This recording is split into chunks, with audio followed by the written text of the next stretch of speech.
இனிய தமிழ் மக்களே, இந்த மேடை ஏறுவதற்கு முன்னாடி ரொம்ப யோசித்தேன். 3 ராட்சசிங்க. ஒரு ராட்சசன் தனுஷ், இன்னொரு ராட்சசன் அனிருத். நம்ம ராட்சசி இருக்காளே, ஐயோ தியாம, உண்மையிலேயே அவர் ராட்சசி.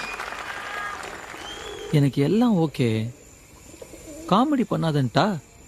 நான் என் லவ்வ சொல்றேன், அது காமெடியாவா இருக்கு? ஏய், அவ என்ன சொல்றான்னு அவளுக்கே ஒண்ணும் புரியல. எனக்கு என்ன ஷாக்கிங்கா இருக்குன்னா, நீ அந்த கவிதை சொல்லியுமா ஒர்க் அவுட் ஆகல? கவிதையா? வான்மதி பைங்கிளி. நான் போயிடுவேன். ஓ, என்ன புரிஞ்சுக்காது யாரும் என் கூட இருக்க வேணாம். ஓ, போறேன். வருவாங்க ஒருத்தர் புரிஞ்சுக்க, என்ன தாண்டி ஒருத்தர்.